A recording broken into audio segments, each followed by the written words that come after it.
Pourquoi l'expression l'Europe de l'Est est une dénomination erronée? Comment nommer cette région des petits pays kidnappés à l'Occident par les soviétiques?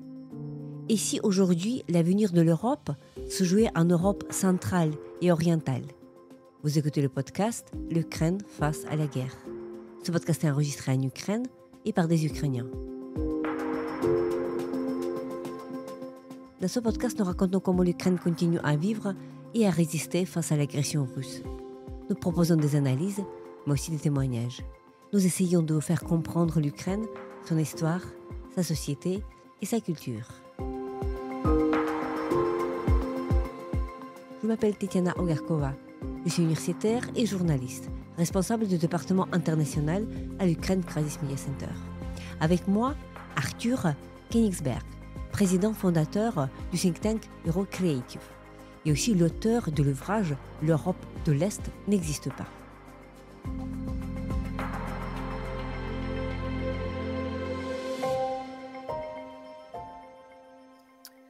Bonjour Arthur, merci d'abord beaucoup pour avoir accepté notre invitation au podcast L'Ukraine face à la guerre. On vous connaît comme ex-conseiller du député français d'Allemagne, d'Europe centrale et de Balkans, Frédéric Petit, qui voyage d'ailleurs beaucoup en Ukraine. Vous êtes aussi président fondateur de Eurocreative, un think tank spécialisé sur les pays d'Europe centrale et orientale, et ceci depuis 2019, mais vous êtes surtout auteur de ce livre passionnant qui s'intitule L'Europe de l'Est n'existe pas, qui fait penser tout de suite à Milan Kundera avec son concept de l'Occident kidnappé quand Kundera elle parle de ces pays, de l'Europe centrale. Vous êtes avocat de cette Europe des petits pays, de l'Europe orientale dans votre livre. Et donc pourquoi, qu'est-ce que dans votre parcours et dans votre parcours personnel et professionnel vous prédispose à cette nouvelle lecture géopolitique en fait de la région? Merci beaucoup Tatiana pour l'invitation dans votre excellent podcast. D'un point de vue personnel, ce qui me rattache à la région et me prédispose à essayer de porter un regard nouveau sur l'Europe centrale et orientale, c'est d'abord mon nom de famille. Königsberg, c'est l'ancien nom de l'actuelle ville de Kaliningrad. Cette exclave russe coincée entre la Pologne et la Lituanie et qui donne sur la Baltique. Avant, ça s'appelait Königsberg. Et donc, c'est de là que vient mon nom de famille. Ma famille, d'assez loin, vient de là, mais très petit, me posait beaucoup de questions sur cette région, avec effectivement ce facteur de l'identité. Donc, je me suis plongé dans l'histoire de la région depuis petit, mais finalement, je suis arrivé physiquement assez tard dans cette région. J'y ai mis pour la première fois les pieds en 2018 à l'occasion d'un interrail avec un ami. Puis ensuite, la même année, j'y suis allé en Erasmus à Varsovie pendant un an. J'ai ensuite continué à Varsovie avec le député Frédéric Petit que vous mentionniez, qui est député des Français d'Allemagne, d'Europe centrale et des Balkans, et je travaillais pour lui depuis Varsovie. Donc j'ai travaillé un moment dans cette région, je me suis beaucoup déplacé. J'ai créé le think tank, effectivement, Eurocreative, que vous mentionniez, euh, avec pour objectif de rapprocher la France des pays d'Europe centrale et orientale, ce qui fait que, effectivement, depuis 2018-2019, je suis au contact quotidiennement avec cette région, avec ses habitants, avec ses idées, avec les dynamismes en cours. Et depuis 2018-2019, je me rendais compte qu'à chaque fois que j'y amenais des connaissances et des amis, que ce soit à Varsovie où les Français étaient assez vite impressionnés par le dynamisme, la modernité, mais aussi en Ukraine où certains amis pouvaient dire ah mais on pensait pas que l'Ukraine c'était aussi beau, ou lorsqu'on va dans les États baltes, ah mais c'est aussi beau, aussi moderne, ou à Prague où effectivement les gens sont assez vite émerveillés par la beauté de cette ville. Euh, donc là, dans ces questionnements, dans ces nouveaux regards, j'ai vu qu'il y avait quelque chose à creuser, qu'il y avait effectivement beaucoup de caricatures, de stéréotypes encore dans la tête des Français, même des nouvelles générations, de celles qui n'ont pas connu la guerre froide, des stéréotypes et des caricatures, des schémas mentaux à casser sur cette région, Ça, c'était le premier blocage. Le deuxième blocage, il était évidemment politique. C'est-à-dire qu'effectivement, même parmi nos décideurs, il y a une fausse image qui s'est créée de cette région. Depuis 89-91 et la fin de l'URSS, il n'y a pas eu de mise à jour intellectuelle sur ces pays. Donc, ils pensent toujours dans des schémas qui sont dépassés, faux. Et donc, j'ai senti le besoin d'écrire la nécessité de repenser notre rapport à la région. Et le titre, L'Europe de l'Est n'existe pas, je l'ai trouvé de 2 façons. La première, c'était effectivement quand je discutais, avec des Français et qui me disaient: Elle est assez étrange ta fascination, pour ces pays, pour ces petites nations, pour cette Europe de l'Est». Et là, rapidement, je disais: «Non, mais l'Europe de l'Est, ça n'existe plus». On parle plutôt d'Europe centrale et orientale, mais l'Europe de l'Est, c'est plus l'actualité de la région. L'Europe de l'Est, c'était le communisme. Donc il faut évoquer, d'autres réalités. Et là, je sentais que dès que je disais: «L'Europe de l'Est, ça n'existe pas», tac, ça a déclenché quelque chose, chez mes interlocuteurs. Et la deuxième façon dont j'ai trouvé ce titre, c'était par exemple en parlant avec, des Polonais, au tout début, ou pour raccourcir, et même en anglais, parce que ça on pourra en parler, juste après, mais dire, bon, les développements en Europe de l'Est. Et rapidement, en fait, les Polonais, sont amenés à dire: «Non, mais nous, on n'est pas l'Europe de l'Est. L'Europe de l'Est, c'est le voisin». Pareil réflexe avec, les Tchèques ou même parfois les Slovaques. Et ça m'est même arrivé d'avoir cette réflexion, de la part d'Ukrainiens ou de Bélarusses, en me disant: «Non, non, mais nous, on n'est pas l'Europe de l'Est ou on n'est plus l'Europe de l'Est». Et donc, si les Ukrainiens et les Bélarusses ne sont pas l'Europe de l'Est, il n'y a pas plus à l'Est en Europe. Donc il y a un besoin, parce que la Russie, la Fédération de Russie, ce n'est plus l'Europe, ce n'est pas l'Europe, donc il n'y a pas plus à l'est en Europe que, le Bélarus et l'Ukraine.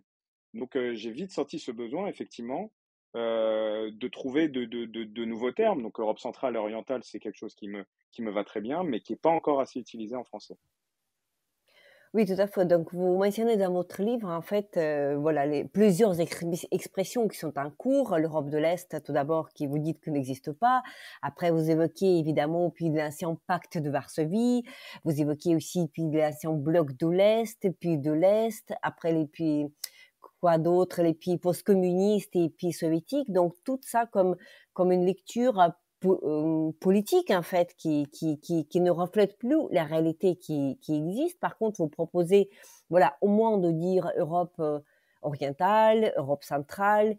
Vous évoquez quelques termes en anglais qui pourraient marcher, mais dont on trouve avec difficulté des équivalents en français, comme par exemple New Eastern Europe, ou comme Emerging Europe, hein, comme l'Europe tout court, parce que c'est une manière de dire.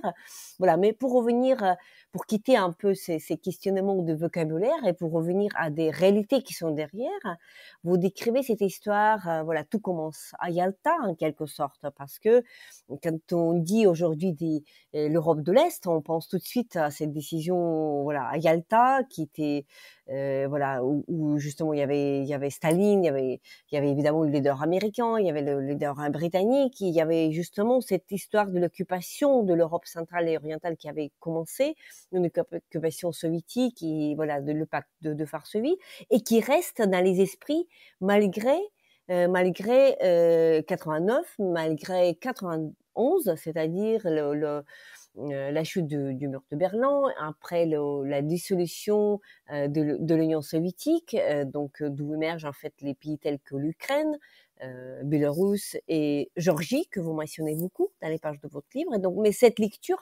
politique, en fait, elle reste, elle persiste en Occident. Vous parlez de point de vue français tout d'abord, et donc vous parlez beaucoup de ce point de vue français, et vous dites justement qu'il y a beaucoup d'ignorance et beaucoup de négligence et beaucoup de désintérêt en fait dans les yeux des Occidentaux pour ces régions-là. Comment expliquer ce désintérêt, cette négligence depuis 30 ans, depuis plus de 30 ans déjà?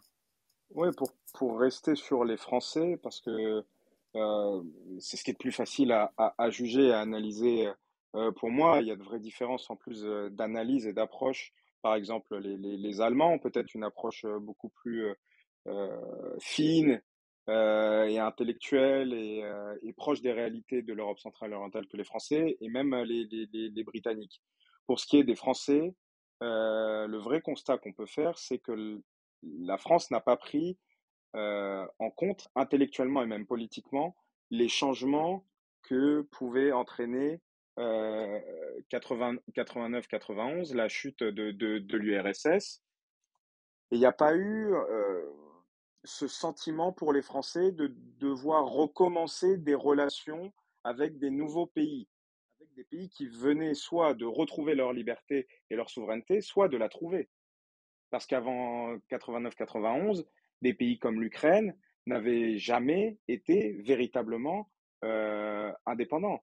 Et donc là, il y a un vrai questionnement. C'est pourquoi la France ne s'est pas sentie dans l'obligation de se rapprocher stratégiquement et politiquement de ces pays. Et l'une des explications qu'on peut trouver, c'est qu'il y a quand même ce sentiment chez nos élites, à la fois politiques, intellectuelles, diplomatiques, militaires, moins chez nos élites économiques, bizarrement, mais en tout cas chez ces élites-là, le sentiment que la France demeure une grande puissance et qu'elle ne doit parler qu'aux grandes puissances ou qu'aux grands de ce monde. Et donc qu'en Europe, effectivement, ces petites nations sont un petit peu négligeables. Et que lorsqu'on regarde vers l'Est, entre guillemets, la grande puissance qu'on trouve directement, c'est l'Allemagne. Mais ensuite, quand on déporte encore plus notre regard, c'est la Fédération de Russie. Et donc, c'est elle notre interlocutrice. Et les Russes, en plus, ont eu avant 2022 un pouvoir d'influence très fort chez nos élites politiques et intellectuelles. Donc, le regard sur cette région de l'Europe entre mer Baltique et mer Noire a beaucoup été façonné par la façon dont les Russes, en réalité, regardent cette région. Et vient principalement de là, la négligence, la méconnaissance à partir de cette région. Ce qui est questionnant, c'est qu'il y a quand même de grandes diasporas issues de la région en France. Ce qui est encore plus questionnant, c'est qu'effectivement, la France a de profondes relations historiques et politiques avec certains pays comme la Pologne ou la Roumanie, mais que ce sont des liens effectivement que le communisme a cassés et qu'effectivement, il est assez, en réalité, c'est difficile d'argumenter pourquoi les Français n'ont pas senti le besoin de réanimer ces relations avec ces 2 pays, par exemple, dont on savait qu'ils allaient rentrer dans l'Union européenne, que ça pouvait devenir de pays très influents et puissants dans l'Union européenne et que, effectivement, la France les a négligés. Donc pour prendre ces 2 exemples, mais ces 2 exemples, on peut les, démultiplier à quasiment tous les pays de la région. Et Oui, effectivement, oui, oui, effectivement. Et donc, et ceci, contrairement à la réalité qui est là, c'est que la plupart de ces pays que vous évoquiez dans votre essai, donc tels la Pologne, Tchéquie, Slovaquie, Roumanie, Bulgarie, les pays baltes, donc ils font partie de l'Union européenne, n'est-ce pas? Ils font pour la plupart aussi partie de l'OTAN, c'est-à-dire ils font partie de cette architecture moderne qui est là, qui est sur place, et alors qu'eux, ils sont quand même ignorés en quelque sorte par voilà dans cette carte mentale en quelque sorte des Français. Et ce qui est un paradoxe là-dessus. exactement. Et je crois qu'en plus, vous utilisez le très bon terme, c'est la carte mentale. Et c'est ça que j'essaye de déconstruire dans mon essai. Donc, vous mentionnez l'OTAN. Ça questionne aussi, en fait, le rapport des Français, des politiques et des militaires français par rapport à l'OTAN. Et on sait, ça c'est quand même assez mal perçu en Europe, mais il y a une relation des Français à l'OTAN qui n'est pas simple. C'est-à-dire que euh, exalté par l'histoire du général de Gaulle et du gaullisme et de la France indépendante militairement, etc., à partir des années 60, les Français se sentent assez indépendants vis-à-vis de l'OTAN. Pour les Français, l'OTAN n'est pas une garantie de sécurité. Et ça, les Français aimeraient, ou en réalité, ça change un peu ces derniers mois, mais les Français, avant, en tout cas, l'invasion à grande échelle de l'Ukraine, auraient aimé que l'ensemble des partenaires européens comprennent que l'OTAN n'était pas spécialement une grande garantie de sécurité, que la France pouvait être une garantie de sécurité pour l'Europe, parce que première puissance militaire européenne, parce que ce qui se joue, c'est une espèce de concurrence que la France a constamment avec les États-Unis. Et donc, ce rapport à l'OTAN est altéré par son rapport avec les États-Unis.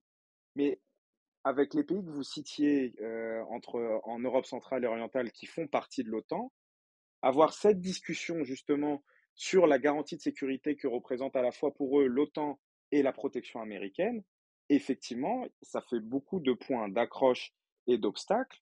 Et ce qui était beaucoup répété à Paris ces dernières années, c'était que de toute façon, avoir des relations stratégico-politiques avec ces pays, ce n'était pas très intéressant parce qu'ils étaient, entre guillemets, c'est un mot que j'ai entendu à plusieurs reprises, donc je me permets de le citer, que ces pays, de toute façon, étaient vendus aux Américains. Donc, il y a ce rapport-là. En vérité, je pense que les Français ont considéré pendant longtemps que de toute façon, ces pays-là, ce n'était pas très important parce que c'était à la fois la sphère d'influence des États-Unis et la sphère d'influence de la Fédération de Russie et qu'il n'y avait pas grand-chose à faire. Le vrai changement, c'est lorsqu'Emmanuel Macron a commencé à porter cette idée d'autonomie stratégique européenne, que les Français se sont rendus compte que l'autonomie stratégique européenne, elle ne pouvait pas se passer de l'ensemble de ces pays entre mer Baltique et mer Noire. Et que de toute façon, il fallait aller leur parler, qu'il fallait aller les convaincre. Euh, alors les Français n'ont pas compris tout de suite pourquoi il y avait des résistances dans ces pays sur cette idée d'autonomie stratégique européenne, mais de plus en plus, après l'invasion à grande échelle de l'Ukraine, après le discours de Bratislava du président Macron, on sent un regard français qui change sur la région, parce qu'il y a cette volonté à la fois de bâtir l'autonomie stratégique européenne, de créer l'Europe puissance, et que ces pays commencent à prendre un poids considérable dans l'architecture de défense européenne. Oui, tout à fait. La singularité de ce moment historique, là où vous écrivez justement votre livre, c'est le moment où, d'un côté, le 24 février 2022, donc c'est-à-dire l'invasion de grande échelle de la Russie en Ukraine a quand même ouvert les yeux aux Européens parce que tout ce qu'on devinait, tout ce qu'on redoutait a finalement eu lieu, c'est-à-dire une vraie agression sur le sol européen, avec les chars, avec les colonnes de chars, avec l'aviation, avec les bombes, avec les missiles, avec tout. Et donc, c'est-à-dire que on a compris donc que la guerre est possible. Mais un autre facteur qui est intervenu 3 ans plus tard, c'est-à-dire cet hiver, l'hiver 2024-2025, c'est le changement de la ligne américaine, c'est-à-dire avec l'arrivée de Trump version 2, c'est-à-dire avec ce qu'on appelle d'une manière un peu sommaire la trahison américaine, peut-être un peu radical de le dire comme ça, mais cette idée que les États-Unis pourraient justement abandonner la question de la sécurité de l'Europe aux Européens. Donc c'était prononcé à plusieurs reprises au sommet de Munich, par exemple, bon après, etc. Donc que l'Europe de l'Ouest et l'Europe de l'Est, l'Europe orientale et centrale, ils se retrouvent tout seuls en fait face à l'agresseur qui est bien réel, qui envoie des chars et des missiles, il envoie en Ukraine, mais il ne va pas s'arrêter là-bas.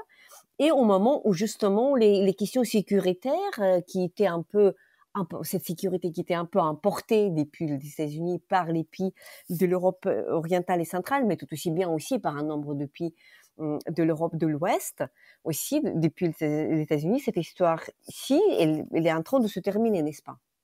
Oui, et ce qui est assez impressionnant, en fait, dans l'époque que nous vivons, c'est qu'on a quand même suffisamment de recul pour se dire qu'au fond, les actions de Vladimir Poutine et cette poussée de l'impérialisme russe étaient en réalité cruellement prévisibles. Et c'est ça la prise de conscience des Français, en tout cas sur la région. C'est-à-dire que depuis des années, ils avaient des interlocuteurs en Pologne, dans les Baltes, en Roumanie ou en Ukraine qui leur disaient, attention, vous ne comprenez pas ce qu'est en train de faire Vladimir Poutine. Ce qui a commencé en 2008 en Géorgie avec cette première poussée impérialiste où en réalité il n'y a pas eu de vraie prise de conscience européenne ou alors en tout cas française sur cette poussée impérialiste russe, qui ensuite s'est relancée en 2014 avec la première annexion celle de la Crimée et d'une partie du Donbass, qui n'a pas créé non plus d'électrochoc, parce que il y avait quelque chose dans le narratif et dans nos débats publics qui était en réalité dû déjà à la méconnaissance à la fois de l'histoire russe, mais à la fois de l'Europe centrale et orientale, euh, et cette idée que en réalité l'Ukraine ou la Géorgie, c'est pas vraiment l'Europe. Et on l'a encore quand même, aujourd'hui dans nos débats publics. On entend encore, moi j'entends, je passe régulièrement sur des plateaux télé, heu, c'est une jolie expression, mais qui pour moi ne veut pas dire grand-chose, de dire, heu: «C'est une guerre aux portes de l'Europe». Non, l'Ukraine, c'est une guerre en Europe. Parce que, ça nous rassure quelque part de dire, c'est une guerre aux portes de l'Europe, comme si c'était pas vraiment en Europe et donc, c'était encore rattrapable pour nous. Mais non! Cette guerre nous concerne terriblement pour notre sécurité et notre liberté et notre moyen de lutter contre l'impérialisme russe. Et donc là, effectivement, en ce moment, ces dernières semaines, il y a des évolutions très rapides, qu'elles soient politiques ou intellectuelles, et c'est impressionnant de l'observer au quotidien, parce qu'effectivement, tout ce retard dans la prise de conscience du danger russe, en tout cas depuis le 24 février 2022, était rattrapé quand même par la solidité de l'allié américain. L'allié américain ne faisait pas véritablement défaut, même si les Ukrainiens pouvaient effectivement se plaindre que l'aide américaine n'était pas suffisante, ce que je partage. Effectivement, l'aide américaine sous l'administration Biden n'était pas suffisante pour aider les Ukrainiens à gagner cette guerre, même à résister. Euh, mais là, effectivement, la nouvelle administration Trump et qui crée cette faiblesse dans les liens transatlantiques, d'un coup fait prendre conscience quasiment à l'ensemble des Européens qu'effectivement, c'est à eux désormais d'assumer leur propre sécurité. Et donc là, effectivement, au-delà des investissements massifs dont on a besoin en termes de défense, c'est un réarmement intellectuel, moral, dont nous avons besoin pour nous protéger de la menace russe et pour soutenir à la fois militairement et financièrement l'Ukraine. Et là, effectivement, on sent véritablement, je le sens en France, il y a quelque chose qui bouge dans les mentalités à propos de cette région. Oui, parce que justement, toute cette région, tout d'abord l'Ukraine, qui serait une espèce de bouclier pour cette menace russe qui devient réelle. Souvenons-nous de drones qui sont allés jusqu'à Varsovie récemment. Après, ces avions de chasse qui sont allés jusqu'à Estonie récemment. Après, d'autres drones qu'on voit de temps en temps qui sont allés jusqu'à l'Allemagne, n'est-ce pas, jusqu'à l'aéroport de Munich récemment. Donc voilà, donc cette guerre hybride. Donc aujourd'hui, Ursula von der Leyen avait parlé déjà de la guerre hybride que la Russie mène contre l'Europe, alors que le concept même de la guerre hybride, c'est quelque chose de très connu, en tout cas en Ukraine. Donc c'était la guerre hybride dans la version de cette guerre de 2014 jusqu'à 2022, mais après la guerre hybride, elle est souvent suivie par la vraie guerre, c'est-à-dire avec tous les moyens, avec des chars et des missiles et des bombes d'aviation.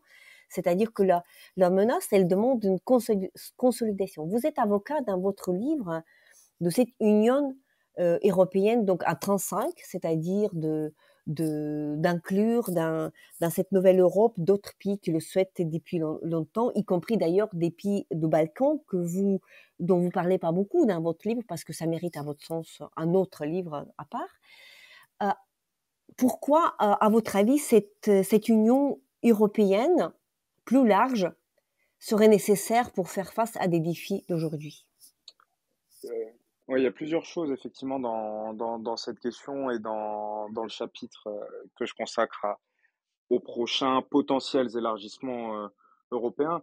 Moi, mon premier constat, c'est que effectivement, l'Union européenne en tant qu'institution est en train de se préparer à ces élargissements, mais qu'il y a un ensemble de questionnements qui ne sont pas suffisamment pris en compte, notamment les réformes nécessaires des institutions de l'Union européenne pour passer d'une union à 27 pays à une union potentiellement à 35 pays, et qu'il y a quelque chose dont on parle également très peu, notamment en France quand on en parle, c'est que la France serait certainement le pays où ces élargissements seraient bloqués.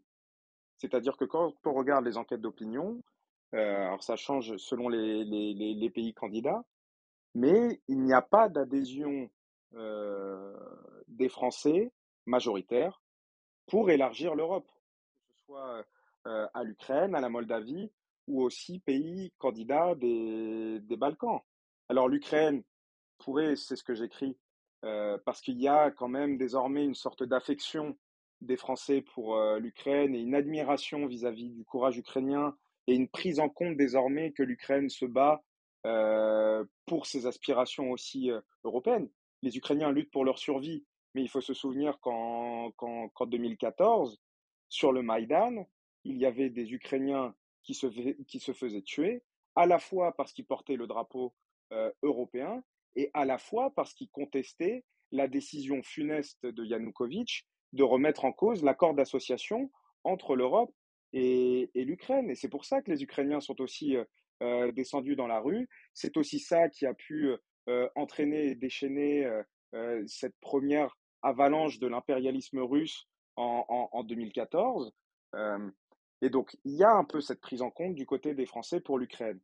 Mais pour les autres pays, que ce soit la Moldavie ou les 6 pays, candidats des Balkans, plus, la Géorgie si on la rajoute, il y a pas d'attachement des Français, vis-à-vis d'un élargissement à ce pays, mais qui est pour moi effectivement nécessaire.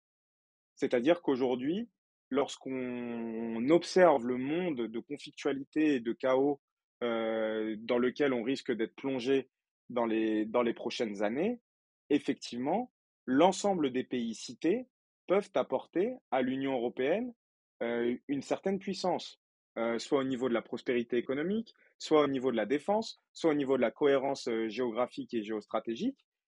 Ces pays ont quelque chose à apporter à l'Europe. Mais il faut qu'elle se réforme, il faut qu'elle soit prête et surtout, il faut que les peuples européens y adhèrent. On ne peut pas élargir l'Europe sans l'assentiment et le consentement des peuples à s'élargir. Sinon, nous risquons de déstabiliser notre union. Et là, le dernier obstacle que je vois aussi aux élargissements, c'est une certaine cohérence. C'est-à-dire qu'aujourd'hui, on voit qu'à l'intérieur de l'Union européenne, nous avons déjà des pays qui empêche le fait que l'Europe monte en puissance, à la fois dans son soutien à l'Ukraine, à la fois dans les sanctions contre la Fédération de Russie, mais à la fois dans sa montée en puissance contre l'impérialisme russe, qui sont aujourd'hui la Slovaquie et la Hongrie, la Slovaquie de Robert Fico et la Hongrie de Viktor Orban, parce qu'ils ont des relations plutôt étroites avec le Kremlin, même si la Slovaquie c'est de plus en plus flou ou questionnant, parce qu'il y a un rapprochement aussi avec Kiev ces derniers jours. Mais en tout cas, il y a ce danger pour les Européens d'accueillir dans l'Europe un pays comme la Serbie, qui n'est pas sur la même ligne que la France, l'Allemagne, la Pologne, les États baltes face à la menace russe. Aujourd'hui, intégrer la Serbie d'Alexandar Vučić, qui ne respecte déjà pas les standards démocratiques européens et qui est géostratégiquement plutôt aligné sur le Kremlin, je ne comprends pas en quoi ça renforcerait la souveraineté européenne.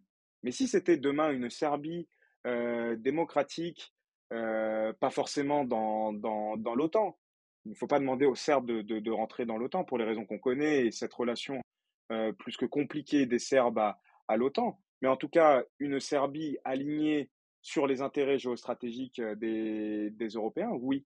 Mais donc aujourd'hui, il y a un peu ce double chemin. Le chemin de l'Union européenne qui, depuis le 24 février 2022, se met tranquillement en place pour pouvoir accueillir ces pays, mais à la fois un chemin qui est ponctué d'un certain nombre d'obstacles, à la fois à l'intérieur des pays européens et des institutions européennes avec un certain nombre de blocages, c'est-à-dire qu'aujourd'hui, envisager une réforme du droit de veto, par exemple, c'est assez compliqué, et même des réformes budgétaires, mais à la fois des gros blocages politiques et géostratégiques à l'intérieur des pays candidats. Et par exemple, un pays comme la Géorgie aujourd'hui, c'est compliqué de défendre l'élargissement européen à la Géorgie. Les aspirations du peuple géorgien sont profondément européennes, mais ils ont mis au pouvoir, effectivement, peut-être avec, très certainement, à cause des ingérences russes, de la désinformation, etc., mais un parti qui n'est pas aligné ni avec les valeurs, ni avec les intérêts des Européens. Et aujourd'hui, alors que c'est un tournant complètement illibéral du parti Rêve géorgien en, en Géorgie, on ne voit pas les perspectives d'amélioration politique et les perspectives d'adhésion à l'Europe de la Géorgie. Par contre, pour un certain nombre d'autres pays, on peut penser à l'Ukraine, on peut penser à la Moldavie, on peut penser à l'Albanie, au Monténégro, peut-être à la Macédoine du Nord s'ils arrangent leurs différends avec la Bulgarie. Euh, on peut penser effectivement que ces pays-là, avec des réformes à la fois de l'Union européenne et des réformes, effectivement, on pourrait rentrer dans l'Union européenne. Mais ça, tout ça reste très hypothétique aujourd'hui. Oui, ça reste hypothétique, mais ça reste tout à fait désirable. Vous avez évoqué Maïdan ici à Kiev, voilà, il y a 10 ans, il y a 11 ans en fait, au moment où justement les Ukrainiens sortaient dans la rue avec les drapeaux ukrainiens et les drapeaux européens. Et donc voilà, cette aspiration européenne. Donc on se souvient tout à fait bien de cette surprise des Européens de voir les drapeaux de l'Union européenne. Mais pourquoi? Pourquoi les drapeaux ici? Mais parce que justement, pour l'Ukraine, la question européenne, la question de l'Union européenne, ce n'est pas la question de uniquement de libre marché, de réglementation et de forme de concombre, quand on fait des blagues, mais c'est la question sécuritaire, c'est la question de bloc, c'est-à-dire que c'est la même question de ne pas rester dans cette Europe de l'Est que vous décrivez, que vous dénigrez dans votre livre, cette Europe de l'Est, c'est-à-dire cette zone grise, autrement dit, où la Russie puisse exercer son influence, voire son agression, ce qui était malheureusement devenu le cas. Une autre réflexion tout à fait intéressante dans votre livre porte sur cet axe de triangle de Weimar, donc France, Allemagne et Pologne, que vous nommez dans votre livre Prochain moteur de l'Union européenne, et vous développez votre argument que justement ce trio, France, Allemagne et Pologne, pourrait devenir, du point de vue économique, un véritable moteur de cette nouvelle union. Pouvez-vous expliquer pourquoi Pologne ici, pourquoi Pologne, elle est devenue indispensable? La Pologne, pour rester sur ce pays, euh, depuis 91 et après qui s'est accentué par son entrée dans l'Union européenne en 2004, la Pologne connaît ce qu'on appelle entre guillemets, un miracle économique. C'est-à-dire que lorsqu'on regarde chaque année le taux de croissance de la Pologne, c'est impressionnant. C'est impressionnant, c'est en moyenne entre 3 et 3,5. Et lorsqu'on se rend régulièrement en Pologne, on est témoin, c'est palpable. La croissance économique polonaise est palpable. Aujourd'hui, c'est la sixième puissance économique de l'Union européenne. Euh, 36 ans après la fin du communisme, c'est assez invraisemblable. Je pense que pas grand nombre d'Européens auraient parié dessus. Euh, Elle dépasse cette année le chiffre symbolique des 1 000 milliards de PIB par an. Il n'y a pas énormément de pays dans le monde qui parviennent à ce chiffre. Elle devrait faire son entrée dans le G20, dans ce club très fermé et prestigieux du G20 cette année, à l'occasion du prochain sommet qui se déroulera en Miami en décembre 2026. Euh, donc il y a une montée en puissance économique de la Pologne et qui est reconnue par tous. Qui est reconnue par tous. The Economist cette année a fait une qui a fait le buzz effectivement sur le miracle économique polonais. Donc effectivement, on voit en Europe ce dynamisme économique possible entre ces trois puissances, parce que maintenant, effectivement, la Pologne est de plus en plus considérée comme une puissance. Le triangle de Weimar, c'est pas quelque chose de nouveau, c'est quelque chose qui a été créé après la fin de la guerre froide et quand la Pologne a recouvré sa souveraineté.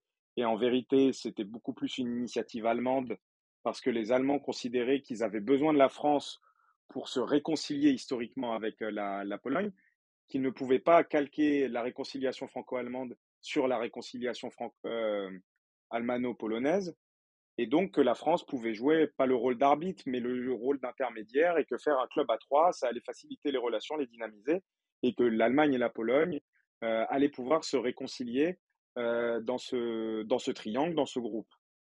Mais en réalité, ce n'est pas un triangle qui a beaucoup marché, qui a beaucoup fonctionné.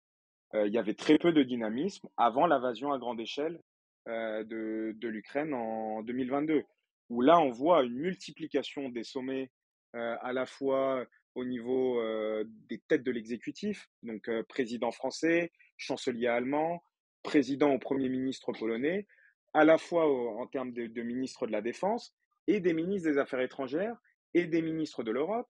Et désormais, il y a un certain nombre d'acteurs, que ce soit les think tanks, qui font des sommets Weimar, que ce soit les clubs économiques, il y a de plus en plus de formats Weimar. Donc c'est une formule qui attire. Donc je consacre effectivement un chapitre à ce livre parce que effectivement, avec ces trois pays, il y a des initiatives politiques et stratégiques intéressantes à porter. Mais ce que j'écris, c'est qu'aujourd'hui, ce n'est quand même pas le club suffisant. C'est-à-dire qu'aujourd'hui, il ne faudrait pas que les Français s'enferment dans l'idée comme ils ont pu s'enfermer pendant quelques années, que le couple franco-allemand, ce qu'en France on appelle le couple, mais qui est plutôt la relation franco-allemande, l'amitié franco-allemande, allait dynamiser l'Union européenne, que la France et l'Allemagne allaient prendre un certain nombre d'initiatives et que les autres suivraient. Et aujourd'hui, il ne faut pas que la France retombe dans ses travers et se dise, on va prendre des initiatives France, Allemagne, Pologne et attendre que les autres suivent. Donc ce club, entre guillemets, est bien pour prendre des petites initiatives, pour penser ensemble les questions économiques ou stratégiques, mais il n'est pas suffisant. Il n'est pas suffisant à la fois dans le cadre de l'Union européenne, mais aussi dans le cadre de l'OTAN ou de l'Europe. Parce qu'aujourd'hui, une des grandes puissances militaires européennes n'est plus dans l'Union européenne, la Grande-Bretagne. Et pourtant, on ne peut pas exclure du tout la Grande-Bretagne des prochaines grandes initiatives stratégiques que les pays européens devront prendre. Donc effectivement, c'est un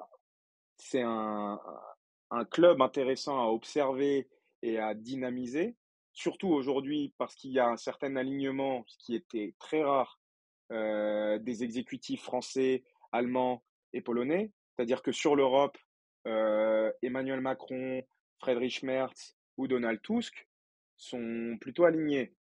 Mais ce que j'écris aussi à la fin de ce chapitre, et l'actualité me donne tristement raison, c'est que ce sont trois exécutifs affaiblis par le climat politique interne.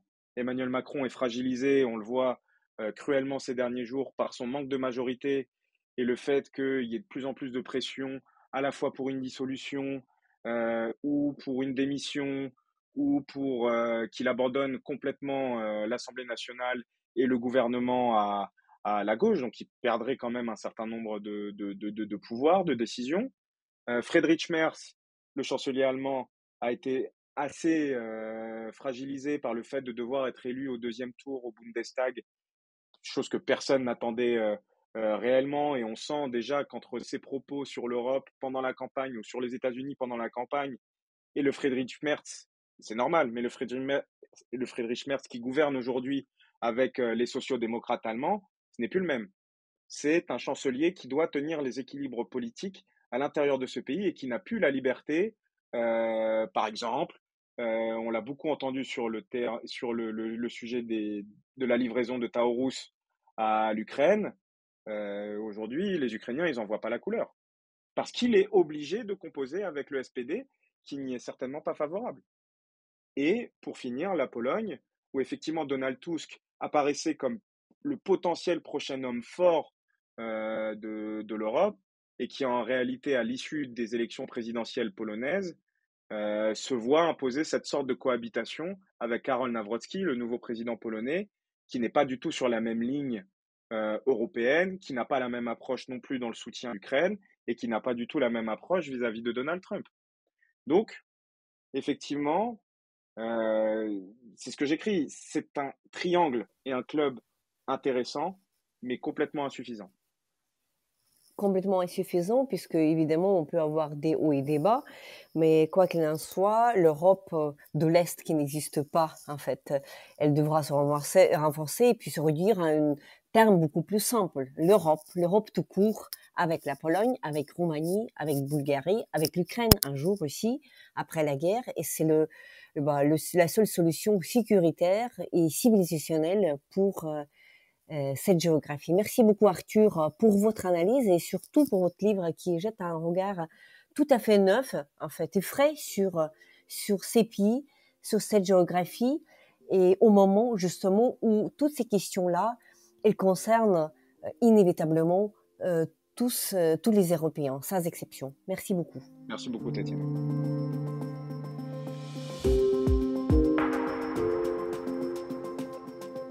C'était le podcast L'Ukraine face à la guerre. N'hésitez pas de partager cette émission. Nous n'allons pas tarder à enregistrer et diffuser d'autres épisodes. Je m'appelle Tatiana Ogarkova. J'avais à mes côtés Arthur Kenigsberg, président fondateur de Eurocreative, think tank spécialisé sur les pays d'Europe centrale et orientale. Arthur est aussi l'auteur de l'ouvrage « L'Europe de l'Est n'existe pas ». Restez avec nous et soutenez l'Ukraine.